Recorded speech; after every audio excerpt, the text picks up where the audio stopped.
could you be the reserved guest I was expecting? I have something crucial to discuss with you. Please, can you spare a moment?" As I was about to step into the restaurant, a woman dressed in chef's attire, looking quite anxious, approached me. Initially, I thought she might want to confirm something about my meal, but what she revealed next was utterly unexpected and left me stunned. My name is Cheryl Ruth. I am 33 years old and work in the advertising industry. My job is demanding but fulfilling as I strive to craft impactful advertisements. I met my husband, Brian, at work. He's just a year older than me, and we've been married for a year now. As a couple with 2 incomes, we share household responsibilities efficiently, supporting each other in managing our lives. Our early interactions were purely professional, but over time, we began to share more personal conversations and discovered our similar interests and values. I developed feelings for him, and fearing that we might drift apart after our joint project ended, I gathered the courage to confess. Despite my anxiety, Brian reciprocated my feelings, and we started dating. After a year, he proposed, and we got married. Before our marriage, Brian disclosed that he had been married before and was now divorced. They had been together for about a year, had no children, and decided to separate due to incompatible values. Brian seemed to regret not making his first marriage work and was somewhat reserved in matters of love, likely due to his past experiences. However, I was understanding and felt that as long as there were no unresolved issues, his past didn't bother me. My desire wasn't just for a happy marriage, but to live my life alongside Brian. So I accepted his history and we proceeded with our wedding. Our married life has been joyful, and we've adapted well to living together. We moved to an apartment conveniently located near both our workplaces, and Brian's parents, who live close by, have been incredibly supportive. Initially, I was worried about potential conflicts from living so close to my in-laws, but they have always been welcoming and kind. Our married life has been smoother than I expected, thanks to our mutual understanding and support. Balancing work and personal time can be challenging, especially during the weekdays when my husband and I have limited leisure time due to our demanding jobs. We often only manage brief conversations over dinner, but we make it a point to maximize our weekends together. Cooking has become one of our favorite activities. We love trying new recipes at home, which has become particularly important given my dietary restrictions. I have a severe allergy to fruits from the Rosaceae family, which includes strawberries, apples, pears, and peaches. This allergy is not just inconvenient, but can be dangerous. It developed unexpectedly when I was an adult. I remember eating a lot of strawberries once, and my mouth swelled up to the point where I struggled to breathe. After a series of tests, the diagnosis of my Rosaceae fruit allergy was a heartbreaking revelation. Discovering that I could no longer enjoy many of my favorite fruits was deeply upsetting. Eating out has become a challenge because even when I think a dish might be safe, these fruits could be hidden ingredients. Just a slight exposure can cause my skin to redden and swell. It's become tedious to continually verify ingredients with restaurants, and I often feel guilty for having to ask. This has led me to develop an aversion to dining out. The fear of accidental exposure and subsequent allergic reactions has made me overly cautious. When my husband and I were dating, I often felt apologetic for my constant need to check ingredients thoroughly. Without such vigilance, I can't fully relax or enjoy meals.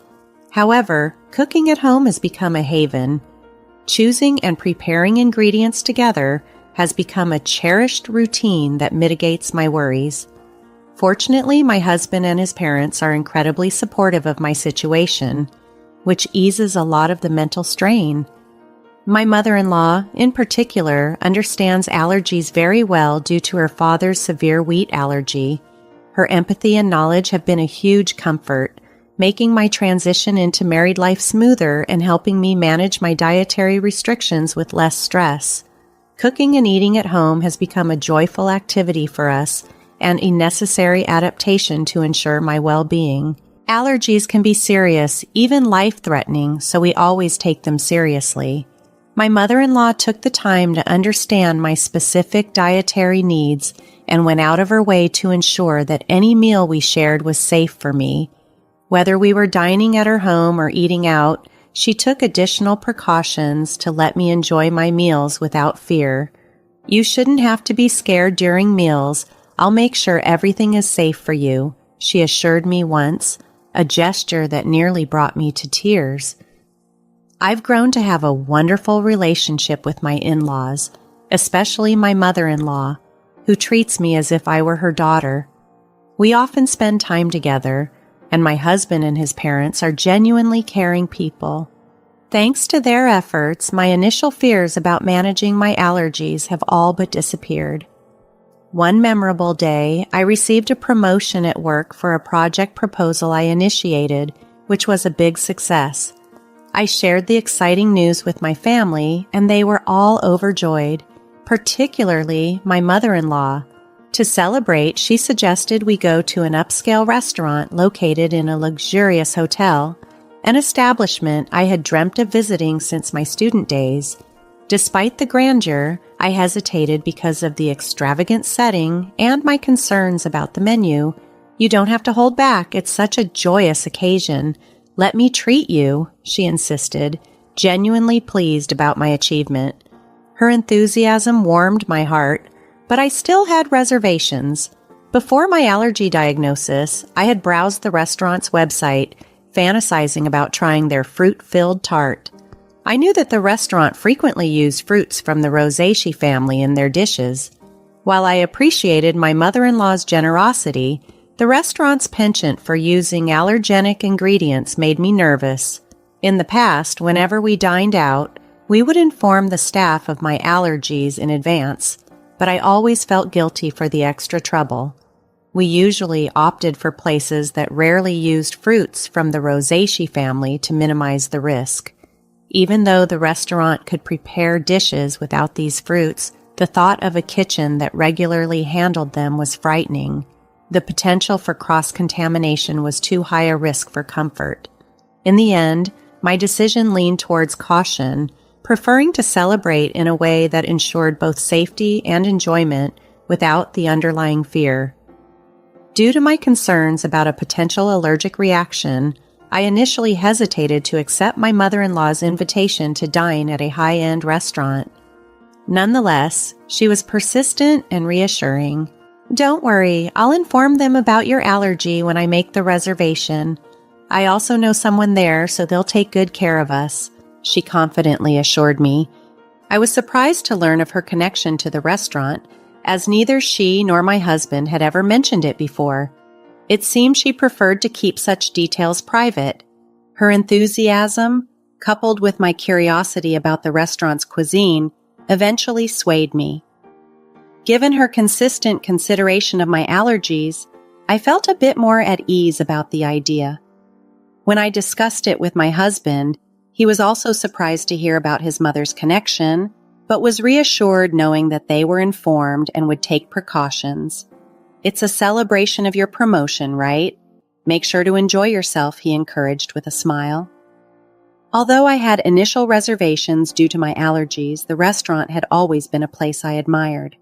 So with everything arranged, I decided to embrace the occasion. Since our lunch was scheduled on a weekday, I took a half day off from work. After finishing my morning tasks, I dressed in a more formal outfit than usual, paying extra attention to my appearance. My colleagues noticed my attire and, learning about my plans, wished me a good time.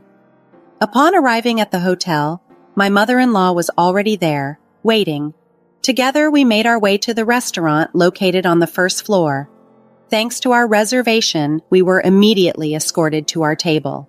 Our reservation was for 2 p.m., but we were informed of a slight delay due to the busy lunch hour. Understanding the popularity of the place, I decided to order just drinks initially and wait patiently. Feeling relaxed after finishing work and buoyed by my mother-in-law's company, I ordered champagne.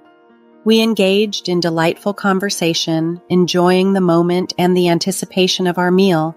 surrounded by the elegant ambiance of the restaurant. I had enjoyed champagne before, but the glass I sipped that day somehow tasted superior, enhancing my already high spirits.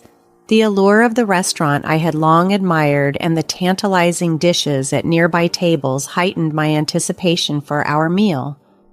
Just as I was settling into the moment, the unexpected ring of my phone from inside my bag pulled me back to reality. I hadn't turned it off, and seeing the call was from work, I felt a sudden jolt of sobriety, worried there might be an urgent issue. I excused myself from my mother-in-law and stepped outside the restaurant to take the call, ensuring privacy in case the conversation involved sensitive information. It turned out to be about a document I had submitted earlier. My colleague needed some clarifications. Relieved it wasn't due to an error, I quickly addressed their questions and was about to hang up when an unfamiliar woman approached me. "Excuse me, are you the customer who made a reservation for today's meal at the restaurant?" she asked. Dressed as a chef, presumably from the restaurant's kitchen, she looked rushed and slightly breathless, her expression laden with concern. I was puzzled by her appearance outside the kitchen during such a busy time, but her next words made my heart sink. "It's dangerous to go back to the restaurant now. Please leave the hotel and ensure your safety immediately." Her intense demeanor and urgent warning left me stunned. Seeking further explanation, yet unable to fully grasp the situation under the pressure, I felt the blood drain from my face. Without fully understanding but driven by her insistence on immediate danger, I quickly hailed a taxi in front of the hotel and headed home. That evening, my phone rang again. It was my mother-in-law, and her tone was sharp and furious, something I had never encountered from her before.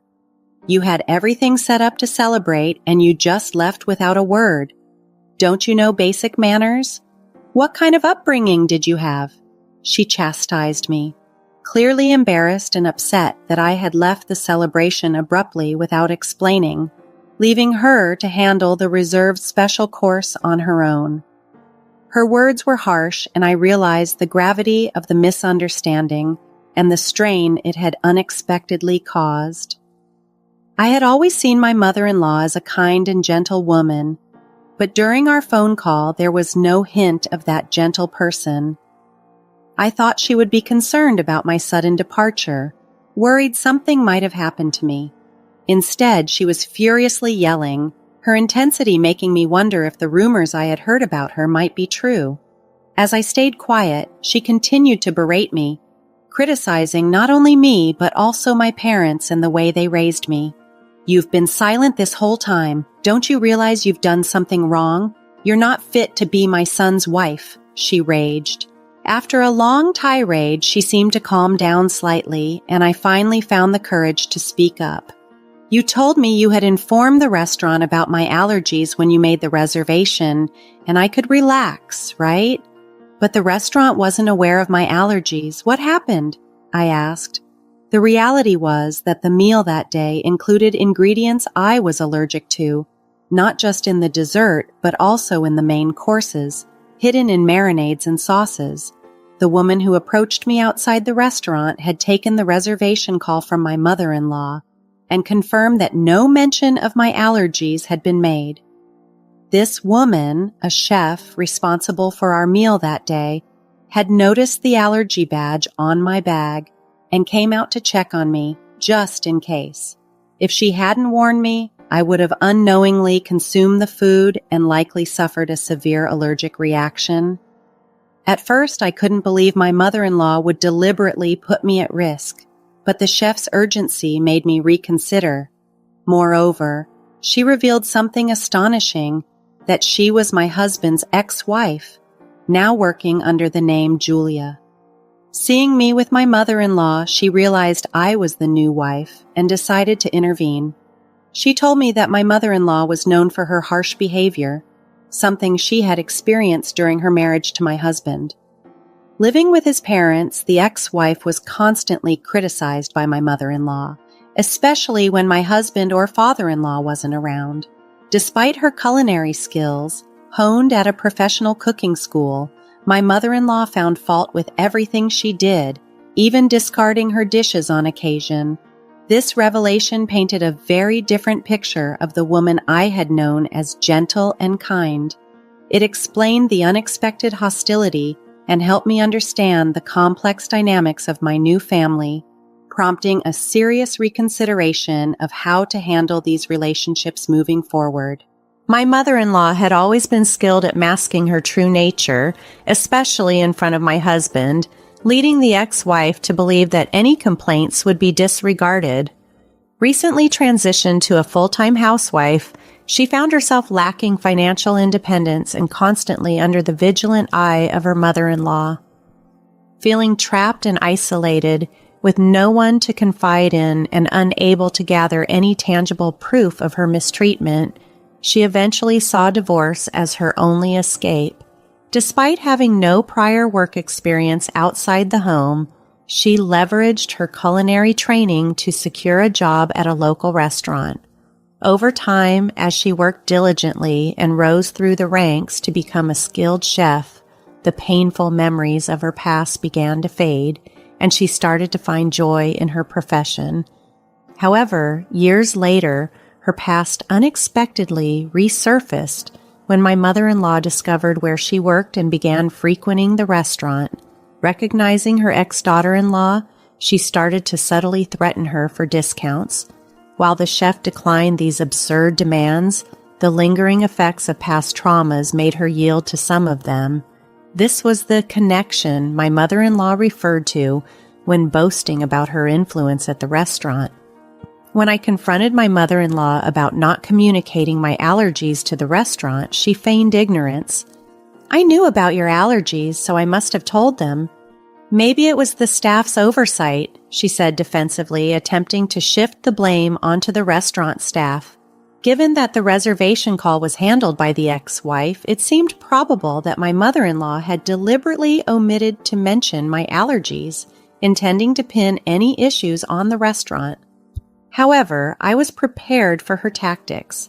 Knowing the restaurant's strict guidelines on allergies and their practice of recording calls for dispute resolution, I was confident that the truth could be easily verified.